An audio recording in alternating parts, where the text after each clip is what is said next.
Hey everyone, so RBI Grade B Phase 1 has been completed, and if you are scoring more than 95 or maybe somewhere around 100 marks, so you must start preparing for the Phase 2 of this particular examination. And for start preparing for the Phase 2, you need a perfect plan for the upcoming 40 days. So here I am, my dear friends, with a 40-day study plan along with the PDF. जो ये plan है ये पूरा PDF के form में आपको मिल जाएगा on the Telegram channel. बहुत ही सिंपल सा प्लान में दोस्तों मैंने क्रिएट किया है। अगर आप इस प्लान को रिलीजियसली फॉलो कर लेंगे so you will be in a better position, you will be in a good position to crack the phase 2 examination of the upcoming RBI grade B phase 2 2026। तो चलिए स्टार्ट करते हैं with the discussion of this plan. आप इसको ध्यान से समझ लीजिएगा कि ये प्लान किस तरीके से क्रिएट किया है। इसके अंदर मॉक टेस्ट भी इंक्लूडेड है। हर चीज का मैंने आपको इसके अंदर प्रॉपर और एम्पल टाइम दिया है। ठीक है, चलिए स्टार्ट करते हैं with the discussion my dear friends. सबसे पहले अगर मैं बात करूं, अगर मैं आपको एक ओवरव्यू देता हूं इस प्लान का, सो 40 डेज हमारे पास स्टार्टिंग फ्रॉम टुमारो 15 जून से अगर हम पढ़ना स्टार्ट करेंगे तो उसके आसपास हमारे पास लगभग 40 डेज है। ठीक है, तो उसके हिसाब से ये टाइम टेबल क्रिएटेड है।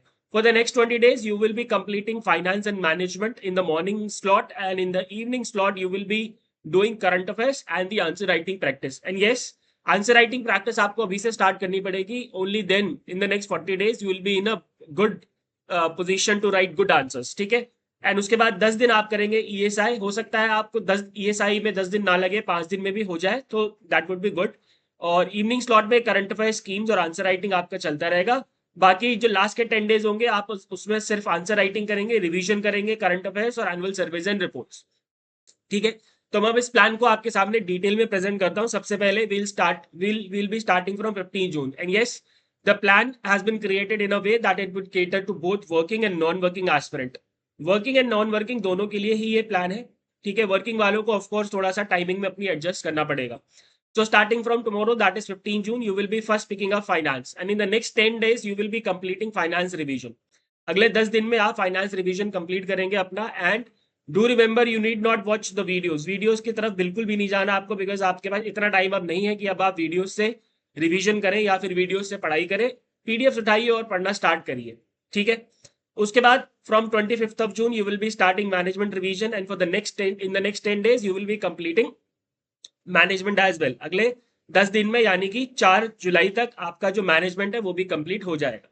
ठीक है, ये हो गई अगले 20 दिन की कहानी। ये हो गई मॉर्निंग की कहानी। ठीक है, आपका जो टाइम टेबल है वो दो पार्ट्स में डिवाइडेड है, morning slot and evening slot. ठीक है, मॉर्निंग में 2 से 3 घंटे, ठीक है, और इवनिंग में 2 से 3 घंटे। That would be good enough for you. ठीक है, सो इवनिंग में you will be starting from PIB में। जो पीआईबी और आपको जनरल करंट अफेयर्स नहीं करना। ठीक है, you don't have to do general current affairs, you have to cover PIB and finance current affairs. और फाइनेंस करंट अफेयर्स में भी दोस्तों बहुत ज्यादा इन डेप्थ आपको जानने की जरूरत नहीं है, because we know only 15 questions are asked from the finance, right. और उसमें से भी 10-11 क्वेश्चन तो स्टैटिक के ही होते हैं, कुछ 3-4 क्वेश्चन मुश्किल से करंट अफेयर्स के निकलते हैं। तो आपका cost benefit ratio current affairs से बहुत कम आने वाला है, बस स्टिल आपको करके जाना है। You should not leave it completely. ठीक है, तो 2 दिन आपको पीआईबी मे के लिए रिवीजन कर लिए करना है, और ये वो है जो आप ऑलरेडी करके गए थे फेज 1 के लिए, तो आई थिंक आपको ज्यादा टाइम नहीं लगेगा। 3 दिन आपको दिए फाइनेंस करंट अफेयर्स के लिए। एंड ऑन गोइंग करंट का मतलब ये है that you have to cover, if your exam is on 25th July, you have to cover the current affairs till 18th of July। 18 जुलाई तक का आपको करंट अफेयर्स करना ही करना है। ठीक है, तो ऑन गोइंग करंट अफेयर्स में जो अभी जून का चलेगा और जो जुलाई का चलेगा वो आपको साथ साथ करते रहना है, राइट। पीआईबी में फाइनेंस करंट अफेयर्स में 3 दिन, 5 दिन में फाइनेंस और पीआईबी में खत्म। फिर अप्रैल वैसे ही अगले 5 दिन में पीआईबी और फाइनेंस खत्म। फिर उसके अगले 5 दिन में मार्च का खत्म। तो मार्च, अप्रैल, मई, जून और आपको जुलाई का 18 जुलाई तक का करंट अफेयर्स करना है। ठीक है, यहां तक मार्च हो जाएगा। उसके बाद जैसे ही जून खत्म होगा तो you will be picking up PIB June in the next 2 days, और फिर finance current affairs June in the next 3 days. तो 4 जुलाई तक आपका जो पुराना करंट अफेयर्स होगा टिल जून वो आपका कंप्लीट हो जाएगा। और उसके साथ साथ आपका जो करंट अफेयर्स है ऑनगोइंग वो तो चलता ही रहेगा, उसको आपको नहीं रोकना है। ठीक है, ये हो गई अगले 20 दिन की कहानी। मॉक टेस्ट में मैं सबसे लास्ट में आऊंगा, पहले हम रिवीजन की बात करेंगे। उसके बाद 5 जुलाई से you will be picking up ESI, और साथ में ईएसआई के साथ आप लोग स्कीम्स पिकअप करेंगे। स्कीम्स हमने फेज 1 से पहले ही कर ली थी। Now it is going to be only a revision for you. ठीक है, अब एक बात ध्यान रखना दोस्तों, फेज 1 में स्कीम्स नहीं आई दैट डजंट मीन कि फेज 2 में नहीं आएगी। Last year in 2025 also phase 1 में they didn't ask any question from schemes, but obviously there were a lot of questions from government schemes in phase 2 examination. ठीक है, और ईएसआई रिवीजन अगले 10 दिन तक, और स्कीम्स मॉर्निंग स्लॉट में आपका ये चलता रहेगा, ठीक है। और इवनिंग स्लॉट में अब आपके पास, क्योंकि आप पुराना करंट अफेयर्स एक बार रिवाइज अच्छे से कर चुके हैं, तो करंट अफेयर्स जो आपका ऑन गोइंग है या फिर जो आपको लगता है कि पुराने करंट अफेयर्स आपको रिवीजन करने चाहिए, वो आप कर सकते हैं, ठीक है। देन उसके बाद जो लास्ट के 15 से लेके 19 जुलाई का टाइम है, उसमें इवनिंग स्लॉट में आपको मैंने एनुअल रिपोर्ट्स एंड सर्वेस करने के लिए दिया है, जैसे कि बजट हो गया, इकोनॉमिक सर्वे हो गया, एनएफएचएस 6 हो गया, पीएलएफएस हो गया, 16 फाइनेंस कमीशन रिपोर्ट हो गई, ठीक है। देखो 16 फाइनेंस कमीशन में से फेज 1 में भी क्वेश्चन आया, although that was a very easy question, but we can expect a little bit difficult question in phase 2। तो 16 फाइनेंस कमीशन आपको जरूर करके जाना है, ठीक है। तो यहां तक आपका पूरा सिलेबस कंप्लीट हो जाएगा 19 जुलाई तक, इंक्लूडिंग रिवीजन एंड ऑल। अब हम बात करते हैं मॉक टेस्ट की, आपको मॉक टेस्ट कब देने, कैसे देने, वो बहुत इंपॉर्टेंट है दोस्तों। अगर आपने एग्जाम से पहले 10 mock test each of finance, FM, ESI और इंग्लिश लगा लिए, तो that would be more than enough for you if I talk about the answer writing. तो पहला मॉक टेस्ट 20 जून को आप लगाएंगे, ठीक है, और एक दिन के गैप के बाद ईएसआई, पहला टेस्ट एफएम का, फिर ईएसआई, फिर इंग्लिश, एक दिन के गैप पे, ठीक है। उसी तरीके से FM test 2, test ESI test 2, English test 2, 29 तक 2 टेस्ट हो जाएंगे ईच।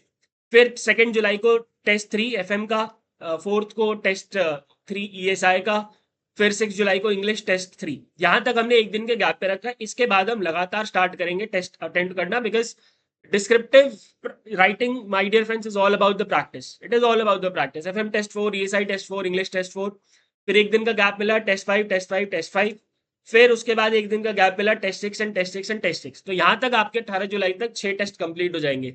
अब आप कहोगे सर 18 जुलाई तक 6 ही टेस्ट हुए, बाकी कब करेंगे? दोस्तों ये वाला जो प्रैक्टिस है ये आपको करके जाना है 20 से लेके 23 जुलाई तक। 4 दिन आपको फुल लेंथ टेस्ट लगाने, और कुछ भी आपको नहीं करना। फुल लेंथ टेस्ट जब मैं कहता हूं तो इसका मतलब ये है कि एक दिन में आपको तीनों टेस्ट लगा रहे हैं। This is a very important practice, ये बहुत इंपॉर्टेंट प्रैक्टिस है। क्यों, मैं बताता हूं। Because on the exam day you would have to write all the 3 papers in 1 day, और जैसे ही आखिरी टेस्ट आता है, यानी कि इंग्लिश का टेस्ट आता है ना, तो दिमाग बिल्कुल ब्लॉक हो जाता है, ठीक है। Trust me, it is, I am telling you with my experience as an aspirant and as a teacher as well. जो मेरे को स्टूडेंट से फीडबैक मिलती है उससे भी बता रहा हूँ, और मैंने भी ये वाला पेपर 2-3 बार दिया है, तो मुझे पता है कि इंग्लिश का पेपर आते आते ना बिल्कुल दिमाग ब्लॉक हो जाता है। तो इसलिए आपको 4 दिन तक ये प्रैक्टिस करनी है लगातार। 4 नहीं तो एटलीस्ट दोस्तों 3 दिन तो आपको ये करना ही चाहिए, उसके बिना तो आप पेपर में जा रहे हैं, तो दैट वुड बी, अब you know you are making a blunder for yourself, because आप इंग्लिश का पेपर तक पहुंचते पहुंचते आपका दिमाग बिल्कुल ब्लॉक हो चुका होगा। ऊपर से इतनी गर्मी होती है, इतनी ह्यूमिडिटी होती है, और एफएम के टेस्ट के बाद आपको 1-2 घंटे का गैप मिलता है जिसमें आपको बाहर ही घूमना पड़ेगा, है ना। भूख लगती है, प्यास लगती है, तो उसमें बहुत ज्यादा एग्जॉशन हो जाता है, जिसकी वजह से यू नो इंग्लिश के टेस्ट तक आते आते दिमाग बिल्कुल ब्लॉक हो जाता है। तो ये वाला प्रैक्टिस अगर आप करके जाओगे तो आपको ऑलरेडी प्रैक्टिस होगी एटलीस्ट 3 बार, मिनिमम 3 बार तो आपको करके जाना ही है। और बेटर होगा कि आप 20, 21, 22, 23 4 दिन तक ये सब करके जाएं। 24 जुलाई को आप चिल करेंगे बिल्कुल, क्योंकि ये जब आप प्रैक्टिस फॉलो करेंगे 3 से 4 दिन, तो अगेन ये भी आपके लिए बहुत ज्यादा हैवी होने वाला है, ठीक है। तो 24 तारीख को सिर्फ रिलैक्स करेंगे, और 25 तारीख को दोस्तों आप लोग पेपर दे देंगे जाके, ठीक है। तो इस तरीके से आपको प्लान करना है। अब आप इसमें ये सोचेंगे कि सर आपने फाइनेंस रिवीजन लिख दिया, सिर्फ चैप्टर्स नहीं बताए। दोस्तों वो इसलिए नहीं बताए क्योंकि मुझे नहीं पता कि आपका क्या लेवल ऑफ प्रिपरेशन है। अगर आप बिल्कुल जीरो से भी स्टार्ट करेंगे तो भी आप 10 दिन में कर सकते हैं, और अगर आपने कुछ थोड़ा बहुत कर रखा है तो भी आप 10 दिन में इसको कर सकते हैं, ठीक है।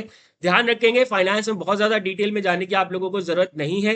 You just have to cover only those chapters which from where the questions are asked, और जो कि डुएबल होते हैं, ठीक है। आपको फाइनेंस में पीएचडी नहीं करनी फॉर फेज 2, फाइनेंस में पीएचडी करनी होगी आपको इंटरव्यू से पहले, जिसके लिए आपको काफी टाइम मिलेगा अच्छे तरीके से फाइनेंस पढ़ने के लिए, ठीक है। Alright my dear friends, that was the plan for the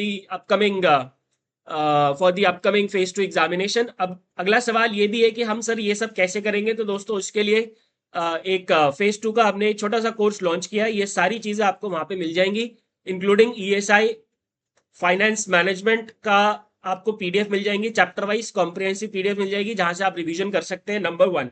number 2, you will get a question bank, आपको क्वेश्चन बैंक मिलेगा जिसमें हम ऑब्जेक्टिव और डिस्क्रिप्टिव दोनों क्वेश्चंस का क्वेश्चन बैंक देंगे आपको for static portion of ESI and FM.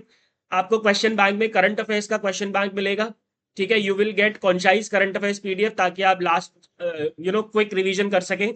आपको 10 मॉक टेस्ट ईच मिलेंगे for ESI, FM and English descriptive, ठीक है। इंग्लिश के लिए और ईएसआई डिस्क्रिप्टिव के लिए जो करंट टॉपिक्स हैं, जैसे रिपोर्ट्स हो गया, बजट हो गया, इकोनॉमिक सर्वे हो गया, उन सब की आपको क्लासेस भी मिल जाएंगी और of course all of these questions will be included in the mock test. और सबसे इंपॉर्टेंट बात यह है डिस्क्रिप्टिव। देखो जो फेज 2 का पेपर होता है दोस्तों आरबीआई का, उसमें डिस्क्रिप्टिव का बहुत बड़ा रोल है। तो डिस्क्रिप्टिव का जो फीडबैक है वो हम लाइव आपको देंगे, ठीक है। लाइव फीडबैक होगा, आपके क्वेश्चंस आपके सामने खुले होंगे, आपके आंसर्स, और हम आपको साथ में फीडबैक देंगे, ठीक है। चाहे वो ईएसआई हो, चाहे वो एफएम हो, या फिर इंग्लिश हो, राइट। तो इसके बारे में जानने के लिए लिंक आपको डिस्क्रिप्शन में मिल जाएगा। And to download this PDF you can join the Telegram channel, the link for which is in the description. Thank you very much for being with me. Goodbye, take care, and God bless.